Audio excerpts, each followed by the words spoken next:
What's up, everybody? Welcome to Ask Rinde. I'm Rinde Adebayo, digital entrepreneur, real estate entrepreneur, coming to you with another video, and welcome to Ask Rinde. If it's your first time at the channel, please hit the subscribe button and smash the like button. I look forward to sharing so much more knowledge and wisdom here regarding real estate and marketing and connecting with you guys. You know, it's been a great journey, and it's been overwhelming, the connection, the amount of engagement, and the synergy that I've been able to form, new relationships, helping some. So I've gotten so many requests in my Instagram DM, and so I wanted to actually do this video to share what are the 3 things to know about pre-foreclosure. Now, obviously, the first thing I need to do is define what is a pre-foreclosure. So a pre-foreclosure basically is when you have your mortgage payment, and let's say you missed a month. Something happens, whether it's a job, sickness, health-related or family-related situation, and you've actually missed your mortgage payment, which is either due on the first of the month or the 15th, depending on how you have it set up. You missed that payment. Then there's a letter of intent sent to you, meaning, of course, the lender is going to notify you that hey, you're 30 days behind. Okay. Then if you don't obviously pay that, you roll into the next month, and you're 60 days behind. And then they'll send you a letter, what is called a letter of intent to foreclose, generally around that 60-day period. Moving up to 90 days, basically in default, where you have not paid 3 months worth of mortgage payment, the pre-foreclosure window is within that period. So generally, you're in pre-foreclosure all the way up to 90 days. And the reason why is because most lenders will not take a single month's payment after you're in default for 3 months or 90 days. They will actually tell you, okay, well, if you want to actually move forward with the loan and be in good standing, you can certainly do that. You can reinstate it, but we require the entire amount along with late fees. It's very important to note. So what happens a lot of times when you find people that get in trouble or you're in trouble is because you've gone to that 90-day period. And of course, there's been circumstances that have caused you to not pay the first month's payment. So you obviously don't have all 3 months to give them in one lump sum. And if you go to them and you offer them, say, hey, I have 2 or I have 1, they'll say no. They'll say they need the entire 3. That's the actual pre-foreclosure, because what happens is once the lender goes past that and they tell you in order to reinstate your loan, you need 3 months, you don't actually have the money, or you don't reinstate the loan, then they move forward their process. And then obviously, like I shared in some of my other videos, there is something what is called a lis pendens filed, and the lis pendens basically is Latin for pending lawsuit. They file a lawsuit in order to be able to go ahead and start the process to foreclose on the actual loan. And so with that being said, it's important because what happens, there's a lot of information regarding pre-foreclosures and whether pre-foreclosures are short sales and all that.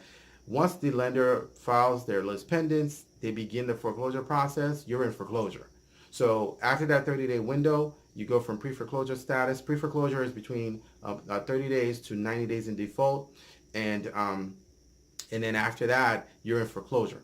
So the important thing about it, and the 3 things you need to know about the pre-foreclosure status and the pre-foreclosure process, is this: timing, strategy, and income. Those are the 3 most important things that you need to actually focus on. I'm going to touch on them in this video, and I'll go in depth because I'm actually going to leave a link to a training that I did on it, and you can feel free to go ahead and check that out in the description box below.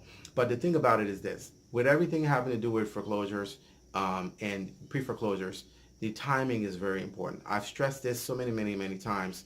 People lose the battle or win the battle based on their reaction to time. Just like the lender actually has a timing for when they're going to start their process, you have to think and function the same way. You're in a situation where you signed up for a loan and a mortgage, and things happen with you. Absolutely, things happen in life, and so now when there's a problem, there are always solutions out there. Your proactiveness with timing has everything to do with it. Sometimes people procrastinate and they think that there's so much time, or they're just going to put it off, or maybe there's a situation where they're dealing with whatever it is that caused them to be behind in the first place, and they can't shake themselves free from that. But it's important to figure out a way to put somebody on this, because the timing is so key. It makes or breaks the situation. So for example, timing is so important. Let's say, for example, if you had a rolling 30-day or 60-day default where you hadn't paid. If you were to call the lender and constantly make sure that you're paying them something to not meet up to that 30 days, then you'll find that you're in a rolling deficiency, but they can't foreclose. If you want more details, you can reach out to me. I'll explain that to you. I'll be able to give you that. But again, that kind of leads me also into strategy.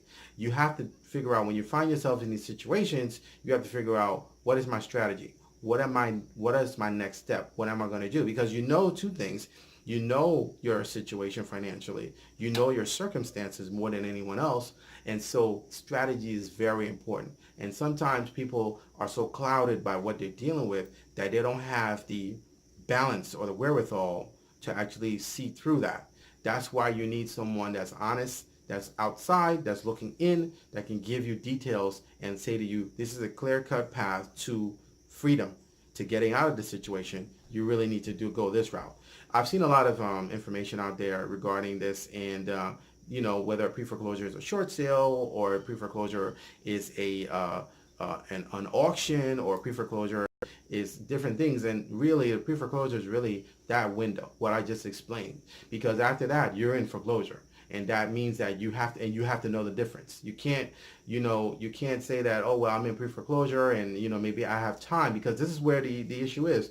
A lot of people wait. They think that, I have time. And it's a myth, because especially in this climate now where we are, where it's a seller's market, lenders are looking to take back property. You cannot play around with it. The lenders will go ahead and take the property, and you'll be pleasantly surprised. Like I've shared before, there are people who have gone many years without paying, and now true to fact is that, whereas in the past it may have taken you 2-3 years without paying for a lender to actually move and set a list pendants in action, you find now that there are people who maybe be in default, the actual 12 months. In the state of New Jersey where we are, you have up to 12 months, 11 to 12 months in New York and New Jersey, in our area. But now the lenders are exercising the minute that they're able to and allowed to basically proceed with the suit, they're doing it. So there's no more of a backlog. There's no more waiting anything from them. They are aggressively going after the properties, because they know that if they take the properties back, there are many buyers. For right now, there are 8-9 buyers to each home. So they want the property. They want the inventory. Make no mistake about it. This is why loan modifications have a very, very low success rate. Now, there's a way to do a loan modification. I've shared that. Like I said, I've left the link below. There's a way to go through the process. We are still getting loan modifications successfully, but there's a way you have to go about it. There's an approach. Again, there's a strategy to be able to execute that and properly get that accomplished. But most lenders right now are very, very aggressive in trying to take the asset back. Really, it's unfortunate, because, if you were able to know your rights and know how to strategize, you can beat them. Now, the third thing I want to share about is income. This is very important, because all of this is really predicated on the income, what money is coming in. So if you had the money coming in, you're able to actually satisfy this. There won't be a need for me to do this video. There won't be a need for you to be watching me. There wouldn't be a need for any talk about foreclosure, because like I said before, foreclosures happen on loans, they're not on homes. And so what happens basically is that if you default on it, then it's an income situation. The lenders are looking for money. Even if you're looking for a loan modification, that's heavily predicated on the income. So that being said, you have to look at your situation realistically and figure out, well, if I've had an issue and I've had a hiccup or I've had a life change, what do I do going forward? Realistically, what is my income situation going forward? Can I afford this property? Am I able to, if I do get a loan modification, can I afford the new payment? Can I not afford the property? You have to be realistic. And so from that aspect, basically, again, I want to reiterate the 3 things that you need to know and focus on when it comes to pre-foreclosure are timing, strategy, and income. Those are the three main things. Now, I always heavily suggest to my clients, everyone that we deal with, my team, that the first thing that we do in these situations, we already know, in our case, we already know about the timing situation. So what we do is we go immediately to look at income. And there are strategies that we do with that to be able to help people regarding that, specifically getting income in order to re-afford their home, is there such a term, or to be able to keep the home.